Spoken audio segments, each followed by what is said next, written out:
On the news, CBN Governor Cardoso says CBN's effort already yielding positive results amid economic challenges. House of Reps urges federal government to put on hold plans to recall head of Nigeria's foreign missions abroad. And court grants Unical professor 250 million naira bail. It's a pleasure to have you join us on News Now on TV360 Nigeria. I'm Tamilore Akinkwolye. The Central Bank of Nigeria says its efforts to alleviate the economic challenges in the country are showing signs of success. Governor of the Apex Bank, Olayemi Cardoso, said this during the appearance before the Senate Committee on Finance, Banking, Insurance and Financial Institutions alongside members of the President's economic team. The Senate had summoned the CBN governor and other members of the President's economic team to address concerns over the depreciation of the naira and rising food prices. Among the ministers who appeared before the Senate committee are the Minister of Finance, Wale Edun, the Minister of Budget and Economic Planning, Atiku Bagudu, and the Minister of Agriculture, Abubakar Kyari. Cardoso assured the Senate the measures implemented by the central bank are aimed at establishing a market-oriented mechanism for determining the exchange rate. The exchange rate today we're paying is commensurate to the demands. If it is in what sector, the most important sector in that question. When people are hungry, that means it's not working. Our measures aimed at improving US dollar supply into the Nigerian economy has significant potential in taming the volatility of the exchange rate and in turn moderating inflation.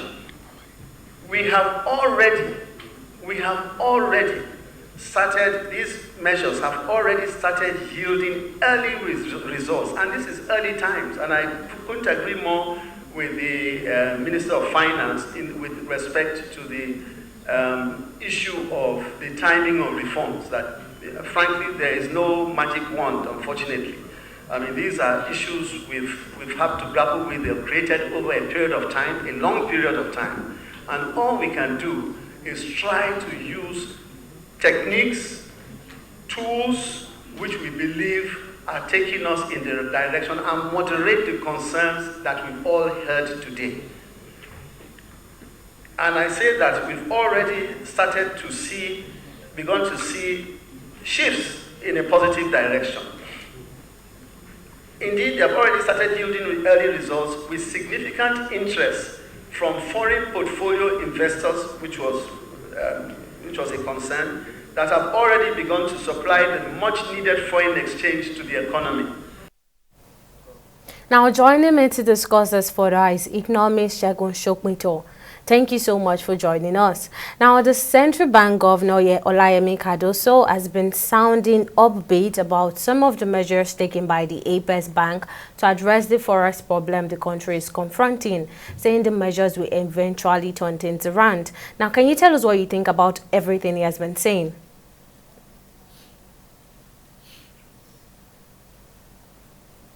Well, thanks for having me, first of all. Look, there's so much to unpack on what's been happening in the last couple of weeks with regards to exchange management of our foreign exchange rates and generally speaking, the economy as a whole. The current crisis that we're facing, thank God that everybody can now see. Some of us have been saying that, look, we're facing an economic crisis that could lead to social breakdown, social disorder. Well, thank God that we're getting a response now. It is gratifying to see the Central Bank of Nigeria, the governor of the Central Bank of Nigeria, and the Minister of Finance in particular, those two officials of the government, of the federal government, communicating so steadily and constantly now for the public. Some at the instance of the legislature, but also on their own. I mean, everybody will remember the interview that the CBN governor granted to Arise TV just at the beginning of this week. And the messaging across all of these engagements, all of these public engagements have been consistent, and it's been in the direction of the actions that they've been taking to get us out of this and how we got into this in the first place. And there's still a bit of divergence of opinion with regards to some of the reasons that the CBN governor is referring as to why we're here and some of the measures that are being taken to get us out of it. But I think if you look at some of the indicators, the early signs are encouraging. It may very well be that in the next 2 or 3 months, may be in a far better place than we are today. But I think that for that to happen, we need to see quite a bit more from the central bank in terms of policy making, and we need to see quite a bit more honesty from the federal government. I think there's still quite a lot that's been unsaid. There's still a lot of things that are the reasons for where we are that are not being addressed. And if we do not address those things, then it's very unlikely that we're going to see significant change. We have fundamental liquidity and supply challenges with the foreign exchange markets. Those problems are as a result of a lack of transparency with regards to government finances. Right. If we don't deal with those issues, then we may not see any serious lasting effect. All right. So, Mr. Sokwinton, yesterday, the government announced a raft of measures to address the rise in food prices in the country. Now, among the measures is the release of grains from the National Reserve, and rice millers also pledging to increase their output. Now, beyond this and some other measures the government has announced, what else do you think needs to be done to quickly bring down the food prices? Food prices are the way they are, yes, because of the lack of adequate supply of food, but also because of the high cost of sourcing the food. We have to remember that Nigeria still imports a significant portion of the food that we eat. I think it's important to note this, so this is not just a problem of logistics and supply. There is a problem of supply. There is a problem of production as a result of the insecurity, in the middle belt especially. There's a problem of logistics, transporting the food from the farm gate down to the market, the cost of doing so, and even the visibility and, the actual reality of doing so. These are challenges that we're facing. But there is also a problem of cost of securing food that we import as a result of the foreign exchange challenges that we face. So releasing, strategic reserves of food into the market may address this to a certain degree, but I'm not particularly optimistic because even the process and the modalities for releasing those grains and getting them to the people has not been clearly defined and subject to serious corruption and manipulation, as we have seen with the issue of palliatives and all of that. So for me, the solution to the food, the inflation, food inflation crisis that we're facing, and which has resulted in the cost of living crisis, as we now like to call it, is still rooted in the lack of transparency in some of the things that the federal government has been doing. And it's not just about this government, it's about what has been happening over the last 8, 9, maybe even 10 years. Until we deal with these things, I'm sorry and I'm afraid we may not get a significant improvement, with regards to the cost of food in the marketplace. All right. Thank you for joining us to lend in your thought, Mr. Sokwinton. Now, moving on, Speaker of the House of Representatives, Tajuddin Abbas, has pledged the commitment that the House to address pressing national concerns, promising actions on economic and security fronts. Addressing a World Press Conference in Abuja, Tajuddin acknowledged the complexity of Nigeria's security situation and assured that the House is actively engaged in deploying both military and diplomatic resources to combat the root cause of insecurity. He assured citizens of a dedicated effort to confront the challenges head-on. We are aware of the economic challenges facing our constituents across Nigeria. Of particular concern to the House is the high inflation rates, particularly the rate of food inflation. As you are all aware, various factors including insecurity, economic downtowns, and climate change-induced disruptions have exacerbated this crisis. I wish to commend the rapid and decisive response of the President Bola Ahmed Tinubu, GCFR, to the issue of food security. The 2023 supplementary budget provided a 200 billion naira palliative package, mainly for grains, seeds, agricultural inputs, and equipment for farmers. This momentum has been sustained in the 2024 budget, which has significantly improved the budgetary allocations to all critical sectors of the economy, especially defense, healthcare, education, and infrastructure. The recent unjustified and baseless allegations against the Chief of Staff to the President, Right Honorable Femi Gbajabiamila, point to the danger of an unfettered and unaccountable social media. Such acts not only undermine the integrity of our democracy, but also erode the fabric of our national unity. Yet, Femi is just one of hundreds of thousands of Nigerians who suffer cyberbullying and coordinated campaigns of defamation daily. Too many victims are not as powerful as him to defend themselves, unfortunately. The House of Representatives has urged the federal government to halt any proposed plan to recall heads of chancery from Nigeria's foreign missions abroad. The resolution stems from a motion of urgent national importance presented by Umar Ajilo from Kaduna State during plenary. He warned of potential repercussion on Nigeria's diplomatic relations with other nations and highlighted the adverse impact on Nigerians abroad who rely on these officials for assistance.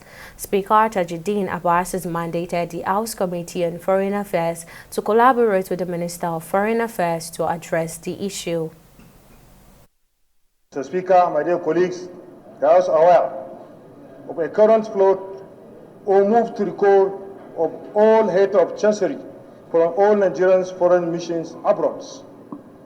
Also aware that the heads of chanceries are responsible to the higher commissioners, ambassadors who major functions including the general administrations of missions which entail ensuring effective communications links between the headquarters and the rest of the world. Preparations of the missions, budget, secretary to the missions, tenders board, amongst others. Mr. Speaker, my dear colleagues, considering the importance of role of the head of chancelleries in Nigeria's foreign missions are highlighted above. To recall all Nigerians' head of chancelleries at this time, Nigeria has no ambassadors. Having earlier withdrawn all ambassadors on her foreign missions will give credence to the dangerous assertions of a political instability back home that will be hazardous to Nigerian diplomatic relationship with other countries and a huge disservices to Nigerians abroad who may need their services.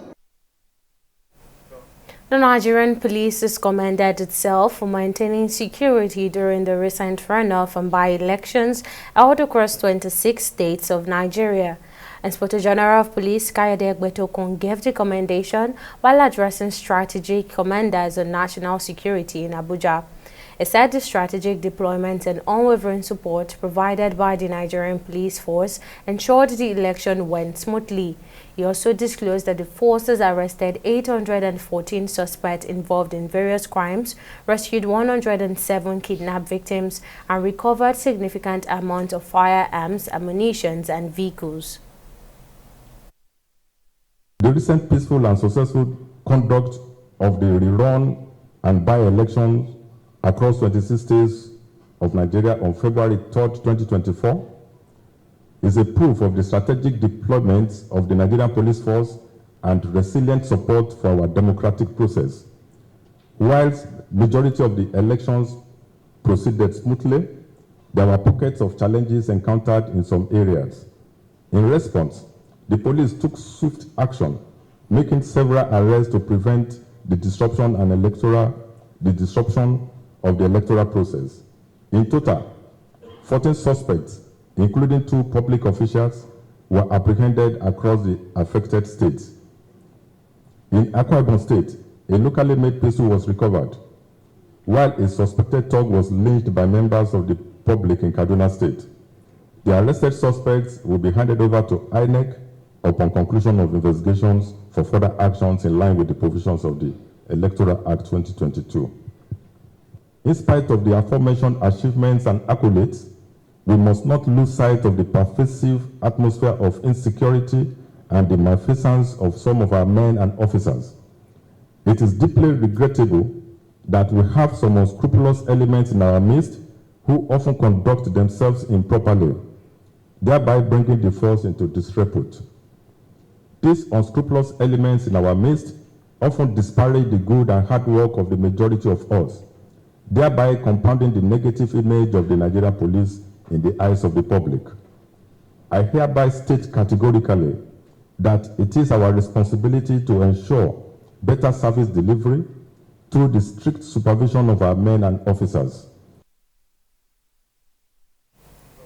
Justice James Omotosho of the Federal High Court in Abuja has granted bail to Professor Cyril Ndefon, the suspended Dean of the Faculty of Law at the University of Calabar, and his lawyer Sonny Ayanwu in a sexual harassment and gratification case brought against them by the Independent Corrupt Practices and Other Related Offences Commission, ICPC.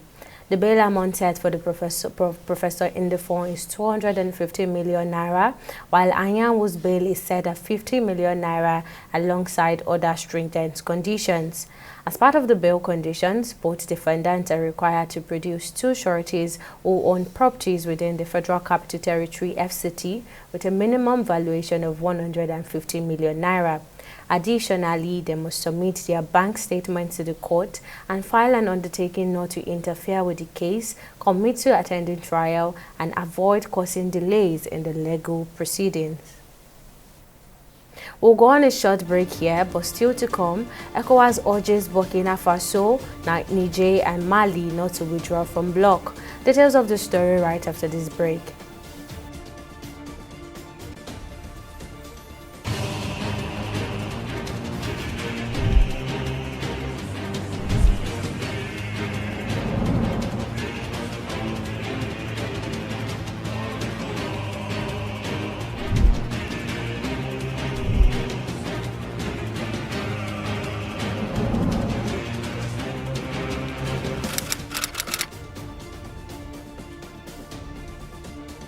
Welcome back. Now a quick recap of our headline stories.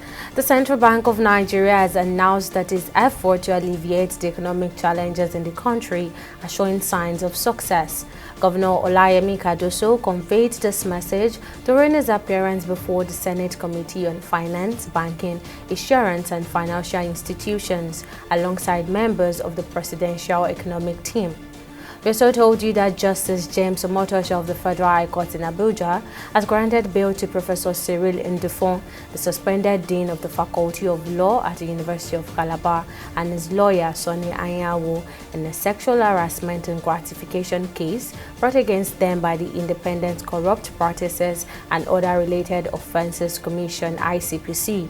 As part of the bail condition, both defendants are required to produce 2 sureties who own properties within the Federal Capital Territory with a minimum valuation of 150 million naira. Now, in case you missed any of the news bulletin or for more updates, you can catch us on Limes World TV or log on to our website on www.tv360nigeria.com. You can also follow us on our social media platforms on Twitter, Instagram and YouTube at TV360 Nigeria, or download our mobile app on Google Play Store, Huawei App Gallery and Apple Store. On Facebook, we're at TV360 Online.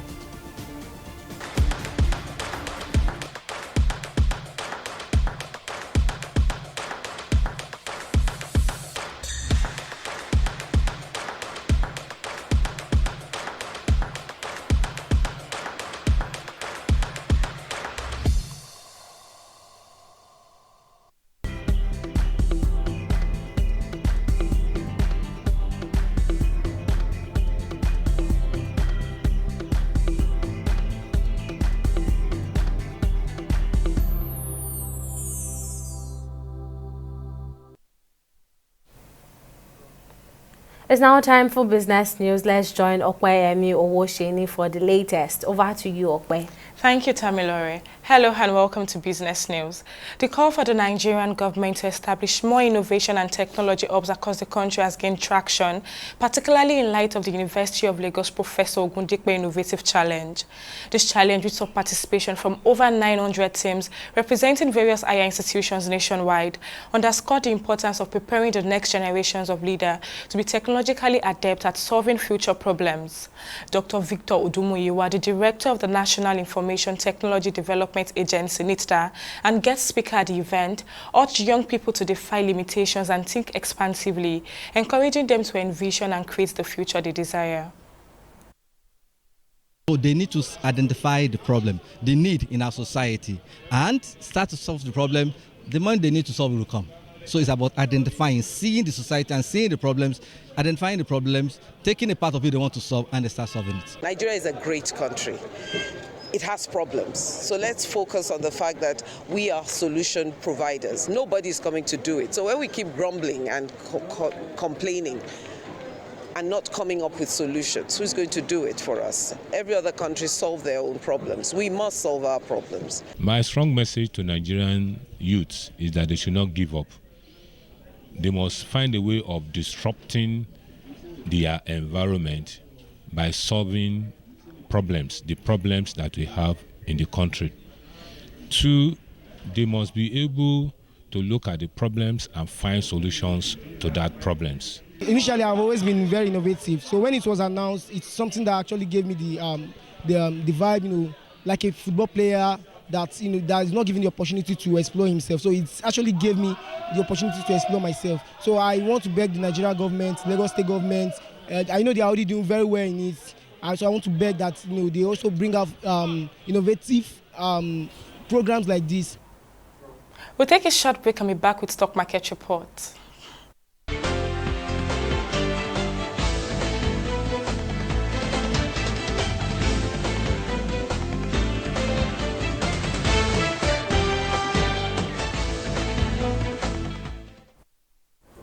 Nigeria's stock market regained from previous day losses, increasing by 0.62% and leaving the market capitalization at 55.74 trillion.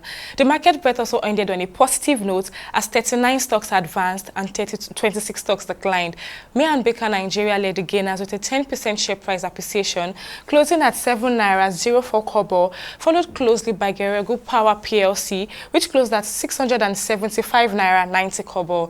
Now, at the end of the last weekday of trading on the Nigerian Stock Exchange, NGX, a total of 321 million volumes of shares were exchanged in 8,925 deals, corresponding to a market value of 7.354 billion naira.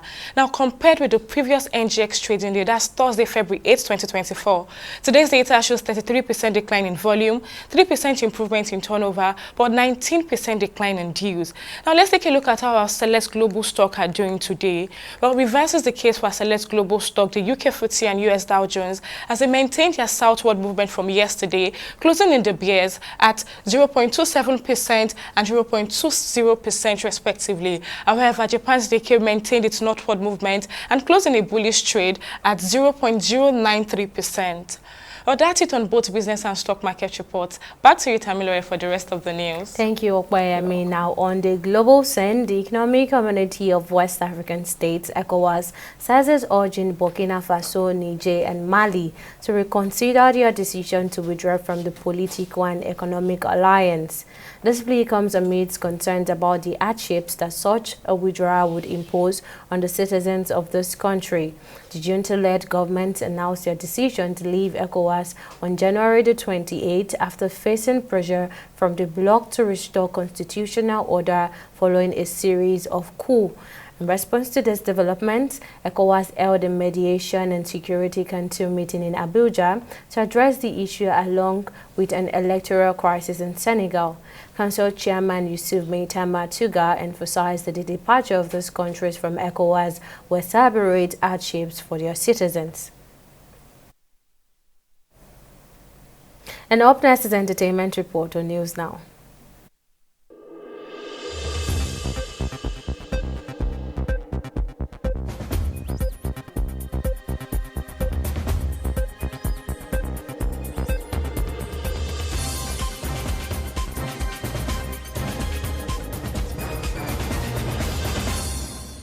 Nigerian singer Timaya has disclosed that he struggled with drug addiction during the COVID pandemic. In an interview, the artist opened about his journey to breaking free from addiction, emphasizing the toll it took on both his physical and mental health. The singer admitted to taking around 3 pills daily, leading to a significant weight loss. The consequences of his action extended to his professional life, resulting in financial losses, the termination of contracts, and strained relationship with business associates. 6 traders have been arraigned before the Chief Magistrate Court in Lagos Island local government for alleging assaulting and blackmailing Nollywood actress Lizzie Anjorin Lawal. According to the prosecution led by Sola Samuel, the 6 defendants and 2 others conspired to commit the offence by forcefully pushing and dragging Lizzie into the Oba Akintoye market in Lagos Island. All 6 defendants pleaded not guilty to the charges, and the defence lawyer Ade Oshodi urged the court to grant them bail in the most liberal terms, majorly because they are traders. And that's it on entertainment segment on News Now. Queen Ibanigo, TV360 News, Lagos.